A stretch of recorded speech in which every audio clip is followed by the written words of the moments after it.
नमस्कार मित्रांनो, तुमचं स्वागत आहे आपल्या करंट मित्र या एज्युकेशनल यूट्यूब चॅनलवर. आज आहे 2 जानेवारी 2025. आज आपण 2 जानेवारीचे महत्त्वाचे करंट अफेअर्सचे प्रश्न या व्हिडिओमध्ये कव्हर करणार आहोत. चला तर मग पहिला प्रश्न घेऊन या.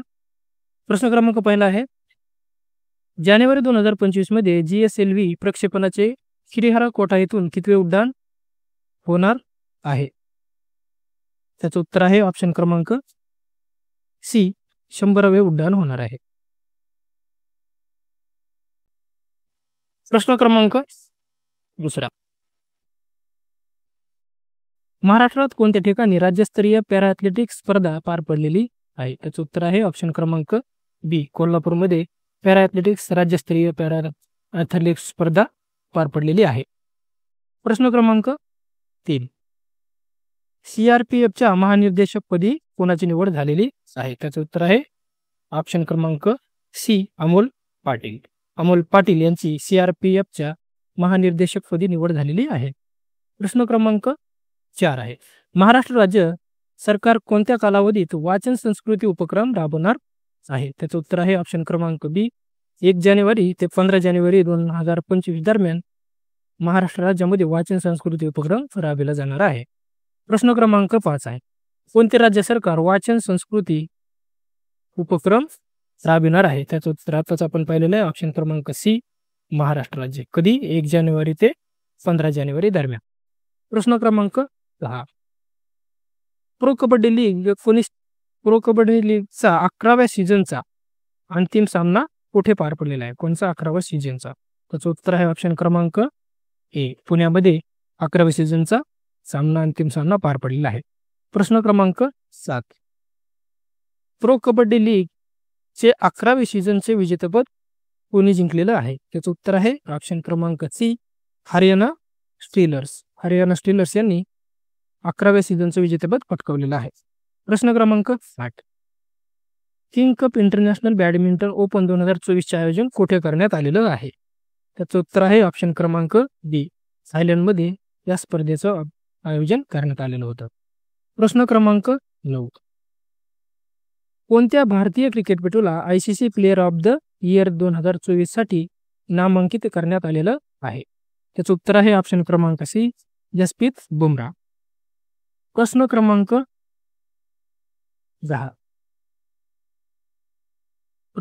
10, आहे, दिल्ली येथील मंदिराचे पुजारी व गुरुद्वारामधील ग्रंथांना दरमहा किती रुपये भत्ता देणाऱ्या पुजारी ग्रंथी सन्मान योजनेचा शुभारंभ करण्यात आलेला आहे? त्याचं उत्तर आहे ऑप्शन क्रमांक डी, 18,000. प्रश्न क्रमांक 11, देशातील पहिल्या ग्लास ब्रिजचे उद्घाटन कोणत्या राज्यात करण्यात आलेलं आहे? त्याचं उत्तर आहे ऑप्शन क्रमांक डी, तामिळनाडूमध्ये देशातील पहिल्या ग्लास ब्रिजचं उद्घाटन करण्यात आलेलं आहे. प्रश्न क्रमांक 12, नवी दिल्ली येथे कोणाच्या हस्ते पुजारी ग्रंथी सन्मान योजनेचा शुभारंभ करण्यात आलेला आहे? त्याचं उत्तर आहे ऑप्शन क्रमांक ए, दिल्लीचे मुख्यमंत्री अरविंद केजरीवाल यांच्या हस्ते पुजारी ग्रंथ सन्मान योजनेचा शुभारंभ करण्यात आलेला आहे. प्रश्न क्रमांक 13,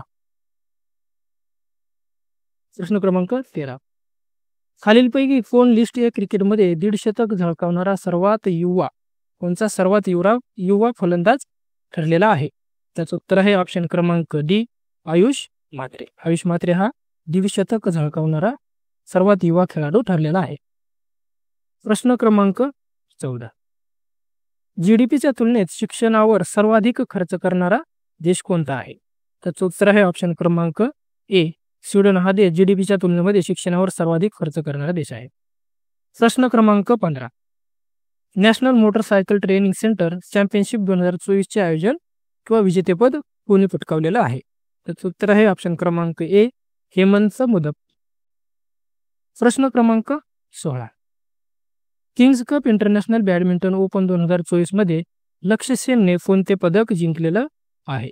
त्याचं उत्तर आहे ऑप्शन क्रमांक बी, कांस्य पदक जिंकलेलं आहे. प्रश्न क्रमांक 17, Kings Cup International Badminton Open 2024चे आयोजन कोठे करण्यात आलेलं होतं? त्याचं उत्तर आहे ऑप्शन क्रमांक डी, थायलंडमध्ये या स्पर्धेचं आयोजन करण्यात आलेलं आहे. प्रश्न क्रमांक 18, world audio visual entertainment summit 2025 चे कोणत्या देशामध्ये आयोजित करण्यात आलेलं आहे? काय आहे? World audio visual entertainment summit याचं आयोजन कोणत्या देशात करण्यात आलेलं आहे? त्याचं उत्तर आहे ऑप्शन क्रमांक ए, भारत देशामध्ये या समिटचं आयोजन करण्यात आलेलं आहे. प्रश्न क्रमांक 19. संयुक्त राष्ट्र महासभेने कोणते वर्ष आंतरराष्ट्रीय सहकार वर्ष म्हणून घोषित केलेलं आहे? काय आहे? आंतरराष्ट्रीय सहकार वर्ष. त्याचं उत्तर आहे ऑप्शन क्रमांक सी, 2025 हे संयुक्त राष्ट्राने आंतरराष्ट्रीय सहकार वर्ष म्हणून घोषित केलेलं आहे. प्रश्न क्रमांक 20. जगातील सर्वोत्तम शहराच्या यादीत कोणत्या शहराने अव्वल स्थान मिळवलेलं आहे? त्याचं उत्तर आहे ऑप्शन क्रमांक बी, लंडन. प्रश्न क्रमांक 21. केंद्र सरकारने दिल्लीच्या सराय काले चौकाचे नामकरण काय केलेलं आहे? काय? सराय काले चौक याचं नामकरण काय केलेलं आहे? त्याचं उत्तर आहे बिरसा मुंडा चौक. हे कुठं आहे? दिल्लीमध्ये. प्रश्न क्रमांक 22. केंद्र मत्स्य मंत्रालयाद्वारा 2023-24 साठी सर्वोत्कृष्ट समुद्री राज्य कोणतं समुद्री राज्य पुरस्कार कोणत्या राज्याला प्रदान करण्यात आलेला आहे? त्याचं उत्तर आहे ऑप्शन क्रमांक बी, ए, केरळ राज्याला सर्वोत्तम समुद्री राज्य म्हणून पुरस्कार देण्यात आलेला आहे. प्रश्न क्रमांक 23. 11व्या आशियन डिफेन्स मिनिस्टरची मीटिंग चे आयोजन कोणत्या राज्यामध्ये करण्यात आलेलं आहे किंवा कोणत्या देशामध्ये करण्यात आलेलं आहे? कोणतं आशियन डिफेन्स मिनिस्टर मीटिंग? याचं उत्तर आहे ऑप्शन क्रमांक डी, लाओसमध्ये या मीटिंगचं आयोजन करण्यात आलेलं आहे. प्रश्न क्रमांक 24.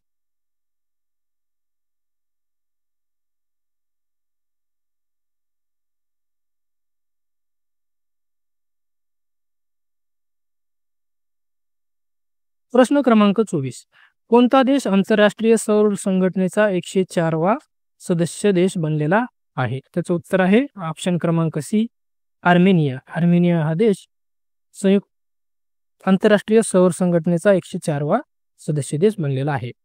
प्रश्न क्रमांक 25. आर्मेनिया हा आंतरराष्ट्रीय सौर संघटनेचा कितवा सदस्य देश बनलेला आहे? त्याचं उत्तर आहे आताच आपण पाहिलंय 104वा, ऑप्शन क्रमांक ए. आणि शेवटचा प्रश्न आहे प्रश्न क्रमांक ला आपण 26 नंबर देऊ. त्याचा प्रश्न क्रमांक आहे कोणत्या केंद्रीय मंत्रालयाने भारताचा पहिला कृत्रिम बुद्धिमत्ता AI डेटा बँक लॉन्च केलेला आहे? कोणता भारताचा पहिला कृत्रिम बुद्धिमत्ता AI डेटा बँक लॉन्च केलेला आहे? त्याचं उत्तर आहे ऑप्शन क्रमांक डी, विज्ञान आणि तंत्रज्ञान मंत्रालयाने डेटा बँकची लॉन्च केलेलं आहे. तर मित्रांनो, हे होते आज 2 जानेवारी 2025 चे महत्त्वाचे करंट अफेअर्सचे प्रश्न. जर तुम्हाला व्हिडिओ आवडत असेल तर नक्कीच आपल्या करंट मित्र या एज्युकेशनल चॅनलला सबस्क्राईब करून व्हिडिओ शेअर सुद्धा करू शकतात. धन्यवाद.